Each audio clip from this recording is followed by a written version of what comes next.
today on our Tech for Business podcast. Todd, our COO and CISO, and Ann, our Quality Assurance Analyst, are here to discuss some recent news. The FBI Director Christopher Wray stated that U.S. critical infrastructure is a prime target of the Chinese Communist Party, and I will link the article we are referencing in the notes. And just solidifying us in time, today is April 23rd, 2024, so any information we have is up to that date. I kind of wanted to start with Todd. Of all the news that comes across our desk, why was this the one we kind of latched on to do a podcast about? Yeah, thanks. I think the biggest reason that I kind of was interested in it was, if you look at what's going on for us at CIT and our podcast in particular, we tend to focus on the problems here and now, if you will. And I just kind of wanted to take a moment, pause, and zoom out, if you will, and look at what's really going on. Most organizations probably don't look at a nation state and say, that's a threat to my business. We get hung up in all the little things, such as ransomwares and crypto and all kinds of other things, which are still incredibly important, don't get me wrong, but we don't ever look and say, well, a nation state is something that's problematic to a business, and whether that's capitalism or the state of the way that we are today, there's just so much, we've become a bit numb to it all. I'm not entirely sure, but in this situation, I kind of wanted to go, look, this has actually been a trend that's been going on for years. And you kind of lose the forest for the trees sometimes. And I wanted to stop and go, let's take a big picture look at what's going on with the world. Most people will say critical infrastructure. That's not me. However, when the pandemic hit, there were many organizations that said, no, actually, I do fit within the critical infrastructure of our nation. And so if you remember back and you say, yeah, I claimed I was, you probably are, and you should be aware of the things that are going on in the world. Yeah, and I mean, you can say the domino effect too. If you didn't fall under the critical infrastructure like umbrella, how were you affected on the outside of that? You maybe were just affected a little bit down the road. Right. But everybody was impacted by it some way or another. I know I found on CISA, the China as a whole has been a high interest for a long time, due to their sophisticated methods in burrowing into our networks and our infrastructure. And all the articles that I really read were looking at it, that the intent is typically not to blow things up, it's to disrupt. So which is in some ways much worse.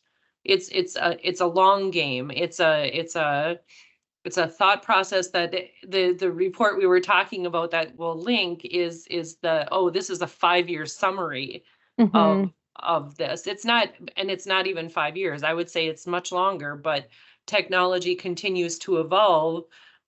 15 or 20 years ago, someone had to be worried that their key on the door to the waterworks was working right. We didn't have to worry about the network and the access that needs to get reviewed year over year. So it's continuing to be a threat, and it really is kind of taking that big picture, zoom out, Todd, to see look at the big picture, look at the scope of where we're at. What can this cover? The infrastructure, like you said, Ariel, that weaves into everything. It's not just our cities, I always think waterworks because I happen to live near a waterworks building. It's always top of mind, but it is really an unassuming little building. But I always think, well, what are we doing to be vigilant in making sure that all of this is protected?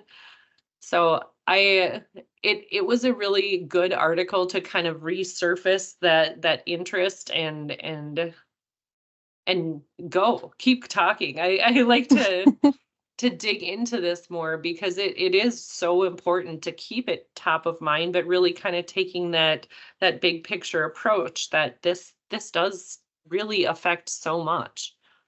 Yeah, so just to kind of, you said it's been more than 5 years. The first attack that we know of was back in 2011. So You think back how long ago that was. That was a bit ago, especially in the world of cybersecurity. So, to Ann's point, essentially what it looks like from the investigations are, there aren't a significant number of attacks where you look at it and say, "Hey, this happened." However, we can kind of piece together things that we've seen over the last several years.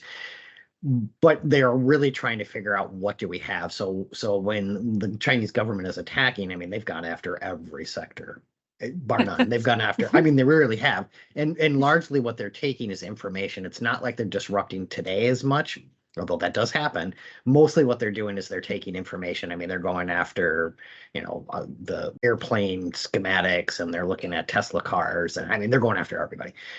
In this case, when we're talking about critical infrastructure, they are looking at ways that they can disrupt them. So I believe there was another article that talked about a water plant in Texas that was attacked, and it wasn't attacked by China. I think it was Russia in this particular instance, where they actually caused it to flood. And at the time, people were like, "Wow, it's probably just a manual process or something was failed to work." No, it was a cyber attack that caused the water tower to stop behaving the way it should. And just looking at that, why do these things kind of happen? Again, it is intended to be disruptive, and quite frankly, if you were going to ask me, and I will share my opinion, China's out to win, and they don't really. I mean, they are. Right? They want with to nothing be to lose. right. Yeah.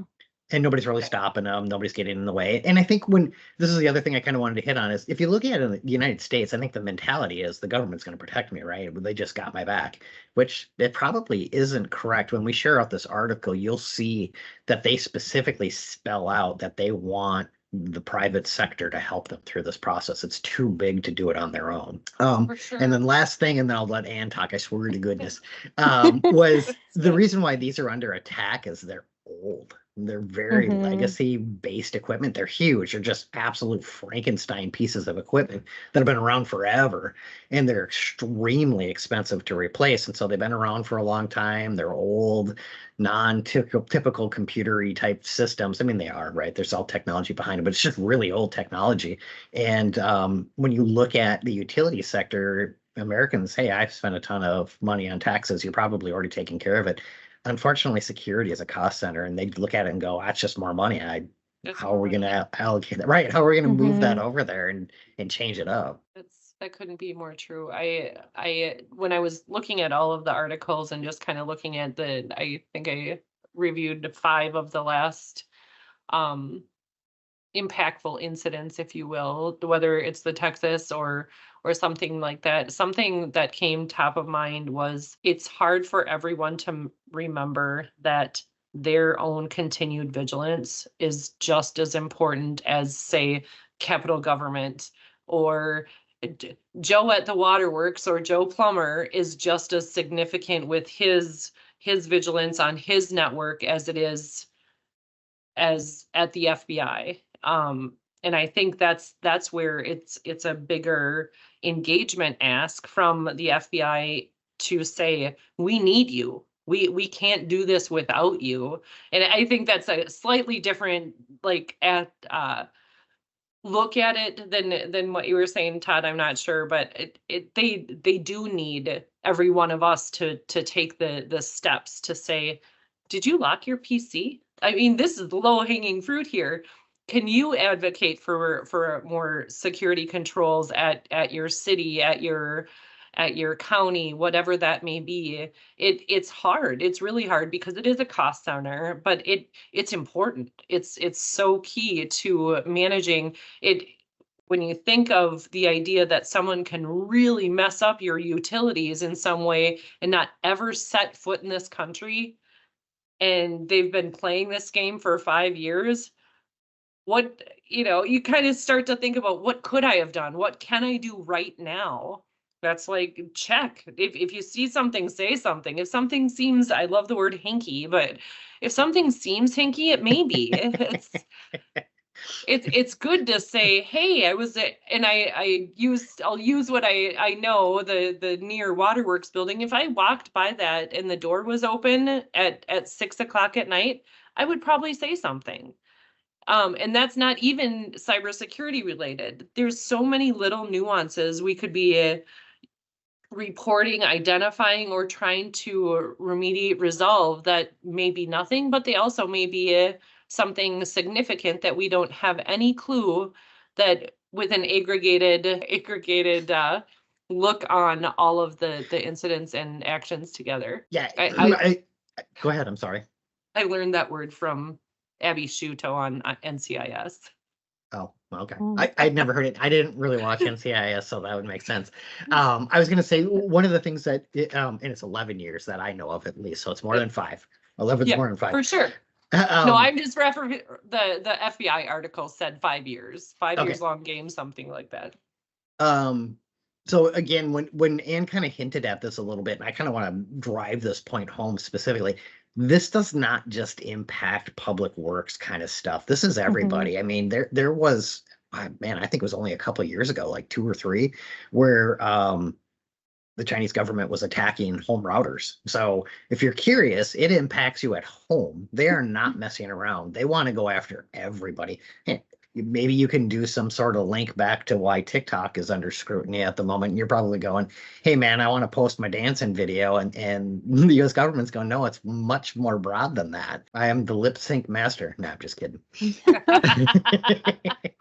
But anyways, my point is this does actually impact everybody. And I wanted to highlight that because it is something like your home router. And again, most people aren't thinking about it. They're not doing anything about it. It's just going about my day. I'm leaving you alone. You leave me alone. Well, they aren't playing that way. It's hard to, without, Todd and I both joked, without getting to tinfoil hat type scenario on a lot of things, it's a real and believable, beyond believable threat. It can affect you, your neighbor. Let's just say there's something coming through your router to your Nest to blow, like to overtax your furnace, and 5 people in your neighborhood that have Nests have now an overly burnt out furnace, and this year would have been the year for that, but we would have all survived. But others, it would have been, well, we have to do something now, or it's personally affecting people and their families and more. It's not like Todd said, it isn't just the waterworks or the utilities and things like that. It's going much more granular and much more pointed, but in a bigger infrastructure kind of umbrella way. Yeah, I know I occasionally get on my soapbox about a handful of things, but in this case, we are security people. We are going to be a little, what may come across as overreactionary to it.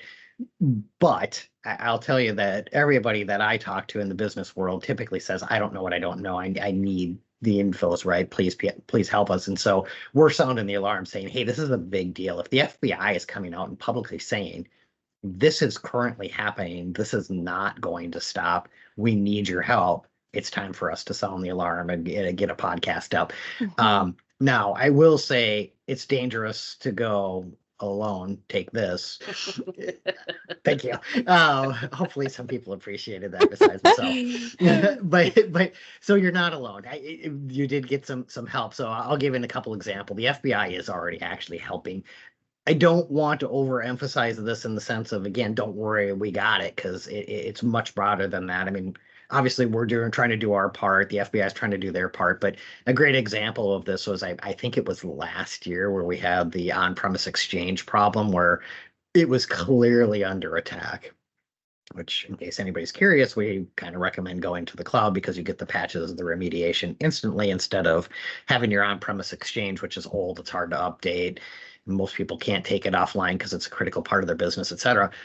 The FBI was proactively going in and trying to remediate issues of that particular threat. And I'm sure we can find the articles on that if anybody's curious about what the knowledge base on what that attack was. But they were helping, they were jumping in, they were getting engaged, but it's too big for them to handle alone. They do need the help from many others. Very much so. I did think it was so interesting when you mentioned, Todd, that people are sort of numb to this information, or it's such a, sometimes it can be such a big invisible problem that we just don't see it, or we can't wrap our heads around it, as just an average user in my own home. It's kind of hard to absorb or take that on, Yeah, I don't want to minimize it either, but I do think potentially it's happening to society to some degree. I mean, if you look back a couple of years, you still hear this example of the Target hack, right? The Target hack, the Target hack, the Target hack. It was kind of, in today's terms, it was kind of small. It isn't nearly what a lot of the stuff is that's going on today. And I know that's weird to say because it was just absolutely a massive event that's kind of changed the world to a large degree. But people don't look at it like that anymore. As soon as you start having the bigger and bigger hacks, you get, and it just keeps going on. Everybody's getting attacked. And I think it might be my perception, but I look at it and I feel like most people are kind of like, yeah, it wasn't a matter of if, which, marketing says that all the time. And no offense to you, Ariel, you didn't coin it. It's not a matter of if, it's when.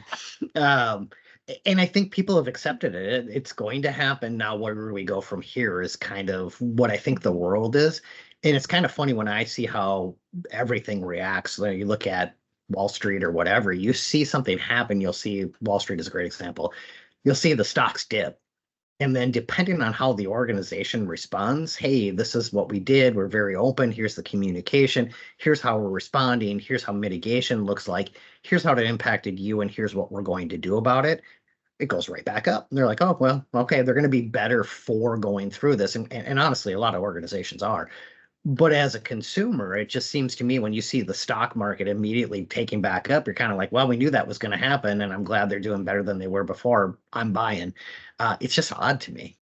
I mean, and kind of expanding on that a little bit, you kind of see how cybersecurity insurance has kind of changed too. I mean, Absolutely. I would say 5 years ago was kind of rare, and now it's almost like honestly that was the parallel I was kind of looking at or thinking of before. I was like, oh, and it has like it went from like 3 questions to a full life insurance supplement of questions to just get cyber insurance. But or renew it. Right. You mentioned the FBI saying like, we can't do this alone. We need that support from the private sector. Do you think the private sector is going to step up and support? Is that something that typically happens, or are they just going to work on their own things? I think without specific things they can do, most people would flounder. I know I probably would. I'm not going to just say, okay, it's bad. Okay, thanks. Like, super. What next? Yeah. Like, give me 3 or 4 things that I can do personally to try to be proactive, or at least prepare to be reactive. I don't know if we want to go that far, but Todd was mentioning much earlier, going to the different, not necessarily municipalities, but and identifying the critical need for security controls, the SIMs, the things like that to prevent cyber security actions, incidents, that kind of thing. Basic security. Being aware of things. If it looks hinky, say something. Don't just say, oh, make my mouse change a little bit better. Just don't deal with it. I know there's a level that you get through there, that there's always going to be someone, but I think there is something that people do get numb to or ignore, and then it is somehow, now we're at a ransomware. You're like, how long was it doing that? Oh, I guess I didn't know. But I do think that it would be a huge benefit for this to come out and say those kind of specifics, even if it's not something you can personally do. Like, most people are not going to have a SIM at their residence, but there are different elements that they can do to emulate those kind of. Yeah, and my answer is yes. There are plenty of people that will get engaged. And as an example, there are several people at CIT that belong to what's referred to as InfraGard, which is the FBI's public sector engagement methodology. And they do a lot of information share there. So there's a lot of information that comes to and from the agency to individuals that belong. And then that information, in some cases, can be disseminated to other organizations. So somebody like CIT is well positioned to be able to share that information and saying, this is what we're seeing, this is what it means, here's what you should do going forward. There are some basic things that you can also do, and most organizations at least probably have this on the radar, but examples are you should build your contingency plan. In the event something like this happened, what am I going to do? Am I going to pull it off the network? Am I going to have a backup stage? What does all of that look like? So you should build your incident response plan, and then you should test it. So you should be doing your tabletop exercises and all those kinds of things. Yeah, I mean, those things are simple. So if you haven't done them, you should put them out in the front of you and say, in the event of fire, break glass, right? You should start to document that and test it. So those are some simple things. As I mentioned, there are other things that are going on. If you look at some of the larger organizations in the US, those would be your Googles, your Microsofts, et cetera. They get in, and Verizon should clearly be thrown in there too, because they get so much telemetry of data where they have the ability to say, this is what we're seeing, this is what it looks like in aggregate. And then they also have very robust security programs in place too, where they also have the capability of pitching in on a large scale saying, here's what's going on in the world. They have the ability to sound the alarm a little bit faster than someone like CIT is going to see. We're not going to always see that on small networks.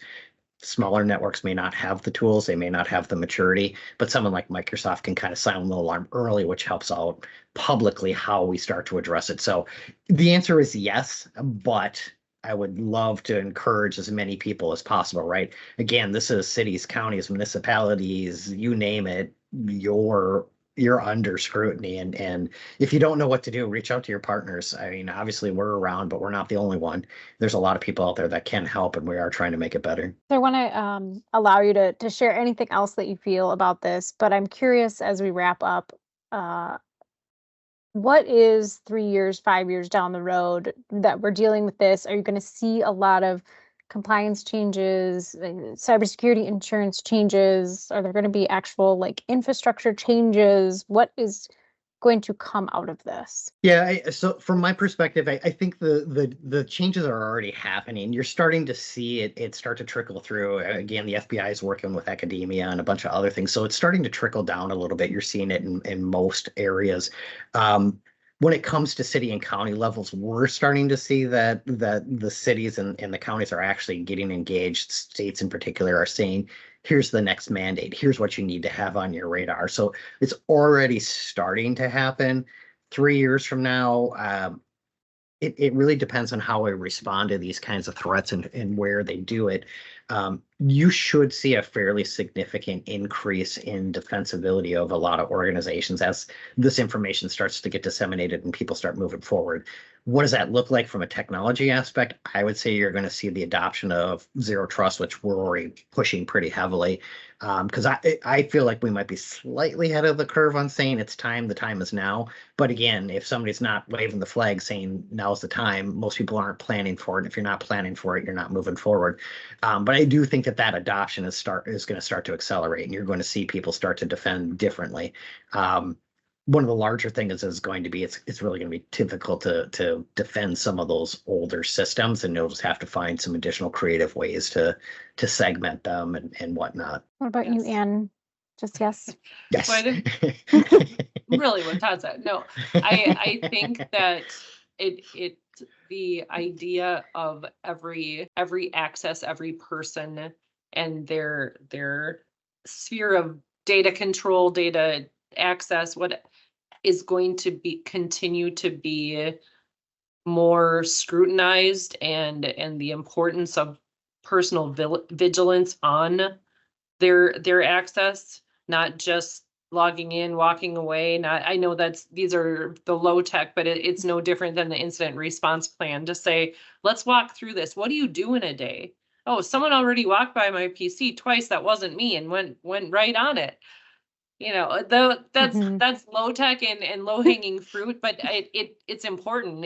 It's really realizing just how much access and what level of impact your personal sphere has, whether that's on your personal finances or your Nest furnace at home, or your access to CIT routers or switches at or customer in that regard. I know that seems I don't know if that seems the low tech. I just really think that that's going to be more and more and should be scrutinized into where that should be top of mind all the time. Yeah, and you had also asked the question about insurance, and when it comes to scrutiny and this vigilance, I think you're going to see more of it.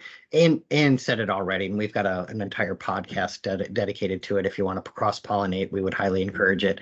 But we've already seen where that the needle has been moved on insurance. Again, it used to be, do you have backups? Do you have antivirus? Cool, here's your insurance.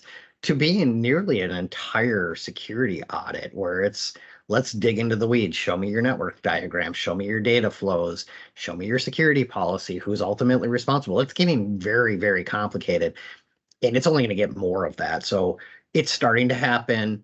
It is going to happen more for the government as well as individual organizations. And the main thrust of the insurance podcast is that largely insurance does become the regulators. They're the ones that are pushing it hard because they're the ones that are insuring, saying that in the event something happens, here's a pile of money. Well, they're not going to give you the pile of the money unless you do the things you need to do. So in my opinion, you're going to see a much bigger swell in there. And I know that it kind of feels painful to have to go through that process, but there is a reason behind it. They're not just doing it for no reason. They're trying to mitigate their risk, which is ultimately mitigating your risk. For sure. Well, I think this is news we may have to watch here in the next couple years. If there's more information that comes out, we'll jump on, we'll do a podcast. Thank you so much, Todd and Ann, for joining us today. If you have a question or a comment, reach out to us at info@cit-net.com or head out to our website, cit-net.com/podcast, and we'll be back next week with an all new episode.